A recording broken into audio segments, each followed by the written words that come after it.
Well, good morning, everyone. My name is MightyStream, and today is November the 23rd, and it is the best November 23rd I have ever lived. You know what? Today is amazing. Can I let you in on a secret? Nah, I'll keep it. I am going to do your spiritual principle a day in a meditation. I'm brought to you by Hope Through Navigation, and this is our H.O.O.D recovery services. You can reach me at recoveryofhope21@gmail.com.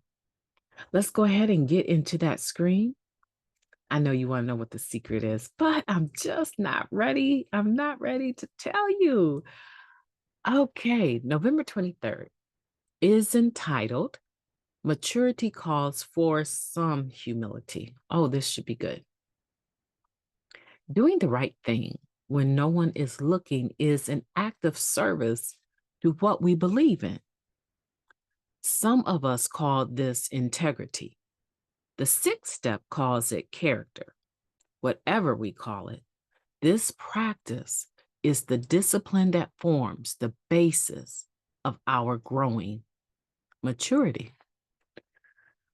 Ooh, they are coming out guns blazing. This is from the Living Clean book, chapter 6, Commitment. Oh, this is going to be good. Look at those 4 words together: integrity, character, discipline, maturity.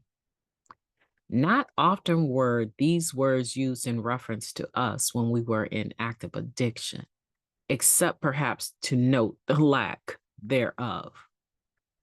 While many NA members completely reject being the center of attention, there are just as many of us who adore the spotlight, or who, at the very least, undertake commitments to be acknowledged and praised. In the course of our recovery, we'll have ample opportunity to dissect what motivates our choices. As a practical matter, we might simply concede that active addiction left us with many regrets. We were ashamed of many of our actions and inactions. In recovery, we have the opportunity to get things done.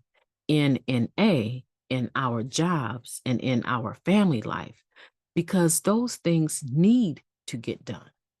Adhering to that sense of practicality and work ethic, rather than the attention grabbing, look at me, is a sign of maturity and integrity.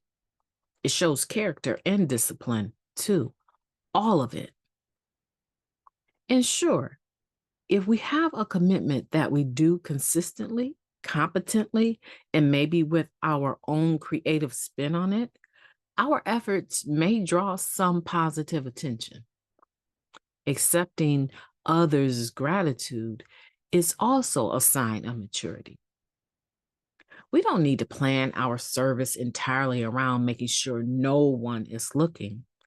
That would be anonymity overkill. We don't need to hide our talents or skills in order to do the right thing. We embrace our capabilities so we can stay clean and help others to do the same.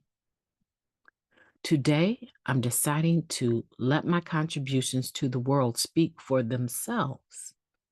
If they speak only to me, so be it.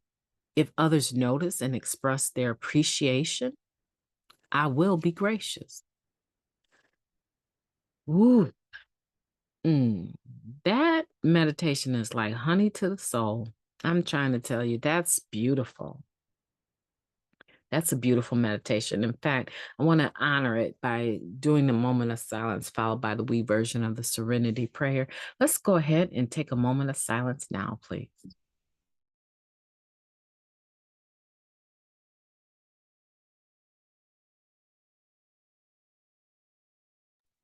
God, grant us the serenity to accept the things we cannot change, the courage to change the things that we can, and the wisdom to know the difference. Wow, wow, wow, wow. How fabulous. How fabulous is this meditation? Like I said, it's very soothing, very, very soothing. I love the ideal of maturity calling for some humility, but that we don't need to go on this overkill of anonymity just because whatever we're doing, whatever service we're doing, we're excellent at what we do. Hopefully by now we have an excellent spirit about what we do. Let me clear my throat. Yeah, still struggling with this cold thing. So excuse me. Hopefully whatever we're doing, we're excellent about it. We are good at what we do. We take pride in what we do. However, we're also humble about needing or wanting to have someone acknowledge us. We have integrity, we have character, we have discipline, we have maturity. We have a perfect balance between humility and graciousness. People can compliment us and we're not like, I know. Yeah, y'all like that event? That was nice, huh? That DJ was slamming, right? I really when I do something, I put my foot in it. Y'all like that, huh? I know. Thank you, girl. That's why I need to stay the chair of the planning committee. No, no, people, that's not what we're doing, right? That's not what we're doing. We're saying, thank you for the compliment. It's my pleasure. It's my honor. Thank you. Right? We're being sincere and authentic in our graciousness, like our gratitude for them even bothering to take the time to give us a compliment. Let me tell you something. Do you know how difficult it is to have anybody open their mouth and say, you did a good job? We don't live in that world anymore where people even take the time to be about positivity. Most people, even if they benefited from what you did, you'll never hear them say thank you, less known a thank you note. Let me tell you something. I work for an individual that every time we do an event, we send out thank you notes. Do you know how uncommon it is to receive a thank you note anymore? How many events have you attended?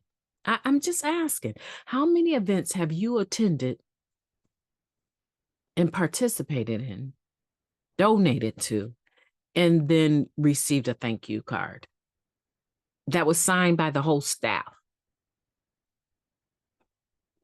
It's rare. Furthermore, how many thank you cards have you ever sent out to people that gave you gifts for Christmas or whatever, your birthday, whatever it is? See, it's a dying habit. This ideal of thanking people for what they bring to our lives. The ideal of receiving a handwritten letter from someone is totally foreign. I have a handwritten letter that I received from my sister in, my goodness, I want to say the early 90s. I still have it, and I have it where she's deceased now, but I have it where the stamp was only 32 cents. It's dated from 1997, June 16th, 1997. I'm holding it in my hand, right? And the postage was 32 cents. I have it up here by one of my holy Bibles that I read. And I have it where her children, her grandchildren, can have access to it and see what their grandmother's handwriting was like and the tone and energy that she brought. But here's the thing. People don't write letters anymore. People don't send thank you cards out anymore. Everything is digital. You can buy e-cards and send them to people's email. And I get them, but I rarely even open them because I'm thinking it's not even the same anymore, right? When someone says thank you to you, be gracious. But by the same token, let's be grateful. And let's not act we're like we don't need people to express gratitude. It's okay to be humble and gracious at the same time. I love this. I absolutely love this because this is This is the picture of maturity. It's the picture of integrity, character, discipline, and maturity in humility in service work. This should be one of my favorite go-tos, and I'm going to add it to my list. This is the first time I've ever read it, and I'm enjoying it. I hope you did too. Listen, I want for November 23rd to be the most awesome day of maturity and humility in your life. I want you to have a fabulous day on purpose, because I intend to. Talk to you soon.